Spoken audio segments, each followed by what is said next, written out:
Isipin mo na nag-a-adjust ka sa isang battlefield kung saan ang bawat blockchain ay naglalaban para sa atensyon at seguridad. Ito ang pangalang paulit-ulit nating naririnig. Yan po ay ang pangalan ni Shiba Inu. Para po sa marami, si SHIB ay parang meme coin lang noon. Pero ngayon, sa harap ng mga bagong partnership at napakalaking technology, unti-unti nitong binabago ang narrative. Ang balitang ito ay hindi po simpleng update lamang. Ito ay isang galaw na maaring magdala kay SHIB mula sa pagiging simple token papunta sa privacy-focused blockchain ecosystem na maari pong magtakda ng bagong standard. Kaya ayan po ang siyang ating pag-uusapan sa video na ito at simulan po natin sa ating unang katanungan kung ano po ba ang tunay na ibig sabihin ng Shibarium Privacy Upgrade at bakit napakahalaga nito sa market.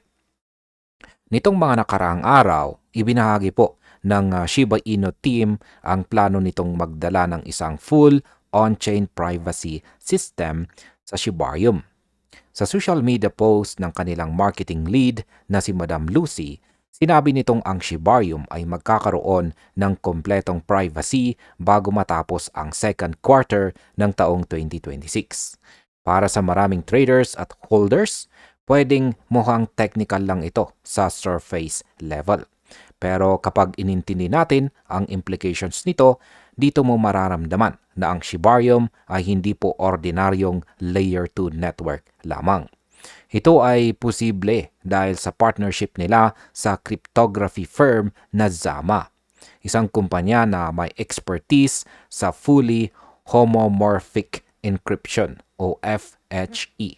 Ang FHE ay isa pong high-level cryptography technology na nagbibigay daan para sa blockchain smart contracts na mag-perform ng computations mismo sa mga encrypted transaction nang hindi po kinakailangan na i-decrypt ang data. Para sa mas madaling paliwanag, isipin mong nagtitrade ka o nagsisend ng tokens. Hindi mo kailangang ipakita ang buong detalye sa network. Pero kahit naka-encrypt ang lahat, gumagana pa rin ang contract sa likod nito. Wala kang iiwan na trace na pwedeng pagsamantalahan. Para po sa atin bilang mga traders at investors, ang privacy na ganito ay parang pagkuha ng insurance sa loob ng blockchain. Kung dati ay vulnerable si Shibarium dahil sa nakaraang security breach, ngayon binibigyan ng upgrade ang core structure nito. Hindi lang ito palamuti. Ito ay defensive weapon para sa network na may vision na magdala ng mas malalaking developer at saka institutional growth. Ang roadmap ng Zama ay malinaw. Nasa Ethereum, si Polya testnet na ang kanilang solution. Papasok po ito sa Ethereum mainnet bago matapos ang taon. Sa unang kalahati ng taong 2026, target po nilang i-expansion ang toolkit sa mga EVM-compatible chains. Isipin mo ang epekto nito. Kapag nagtakpo ang expansion phase ng Zama sa timeline ng Shibarium Privacy Upgrade, magkakaroon po ng ecosystem-wide privacy layer na maaring magpaiba sa laro ng decentralized applications. Ngayon naman ay paano naman po maapektuhan ang smart contracts at security ng Shibarium kapag na-deploy na ang FHE. Kung makikita po natin ang history ng crypto hacks, ang laging surface level explanation ay ang security vulnerabilities. Pero ang totoong ugat nito ay data transparency. Sa kasalukuyang blockchain model, kahit pseudo-anonymous tayo, lahat ng transactions ay openly readable.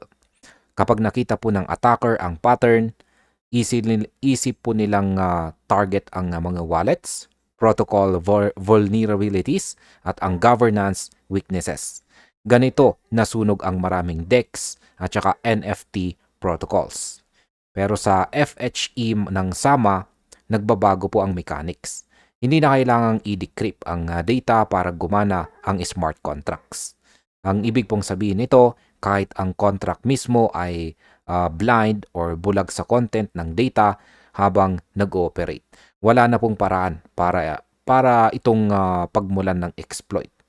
Para kang nagpaandar ng engine pero ang bawat detalye sa loob ng fuel, oil at piston motion ay sikreto sa labas ng housing nito.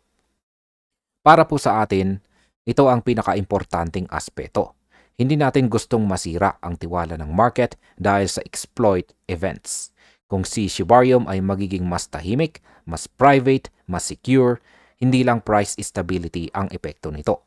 Magiging mas attractive si Shibarium sa institutional gaming projects, AI-based dApps at Web3 protocols na may malaking user base. Ang privacy ay hindi lamang convenience. Ito ay competitive advantage.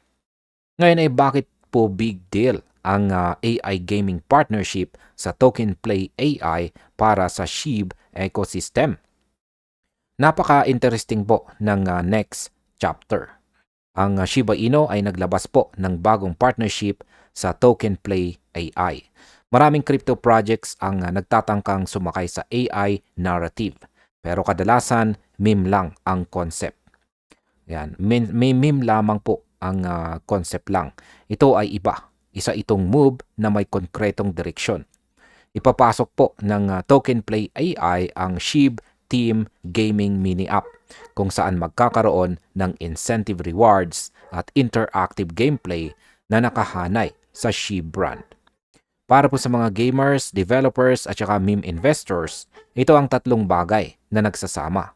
AI, gaming at saka token utilities. Hindi lang ito engagement. Ito ay ecosystem monetization. Bawat interaction sa app ay maaaring maging entry point sa SHIB ecosystem.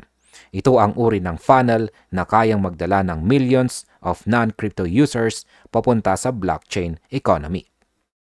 Ang technology po ng Token Play AI ay hindi po basta ambisyoso. Ito ay gawa ng Astra Nova at may backing mula sa NVIDIA at saka AGI Research. Ibig pong sabihin nito, hindi tayo tumitingin sa startup level cloud setup. Ang infra ng Alibaba Cloud para sa scalable Web3 development tools. Kung ikaw ay creator, maaari kang gumawa ng apps o mini-games sa loob ng ecosystem gamit lamang ang drag and drop concepts. Walang coding, walang complex solidity contracts. Dito, lumalabas kung bakit AI infrastructure ang tunay na core at hindi po hype. Kapag na-integrate mo ito sa privacy system ng Shibarium sa FHE, makakakuha ang SHIB ecosystem ng user engagement layer plus utility layer plus security layer. Ito po ang recipe ng isang self-sustaining digital economy. Ngayon ay ano naman po ang market implications para sa mga SHIB holders, traders at long-term investors? Kung titignan po natin ang kabuuang galaw ng SHIB, hindi po ito pump and dump narrative. Ito ay ecosystem transformation. Lalo na para sa mga holders, hindi importante kung magkano ang presyo ngayon. Ang tunay na tanong ay gumagalaw ba ang ecosystem sa direksyon na magbibigay ng real-world utility? At ang sagot ay oo. Ang privacy upgrade ay magbibigay kay Shibarium ng identity na kakaiba sa iba. Ang AI gaming partnership ay magdadala ng engagement. Ang dalawang haligi na ito ay nagpapakita na ang SHIB team ay sumasabay sa direksyon ng Global Web 3. At yan ay ang privacy plus AI plus interoperability. Kapag naging stable po ang mga ito, babalik ang developers at lalawak ang liquidity. At bilang panghuli ay ano naman ang aking masasabi tungkol dito? Para po sa akin, malinaw ang direksyon ng Shiba Inu. Ang upgrade na ito ay hindi po cosmetic. Ito ay nakatutok sa core problems, kaya ito ay strategic. Ang AI gaming deal ay hindi pang display. Ito ay engine para makuha ang bagong market demographics. Kung ikaw ay trader o long-term holder, hindi mo kailangang sibakin ang buong portfolio. Ang kailangan mo ay bantayan ang development cycle nito. Tandaan mo kapag ang privacy at real utility ay nagsama sa isang ecosystem, dito po lumalabas ang next wave ng adoption. Kaya siguraduhin mo na handa ka bago pa ito mag-peak. At ayan, hanggang dito na lamang po tayo sa video na ito mga ka-crypto. Maraming salamat sa panonood.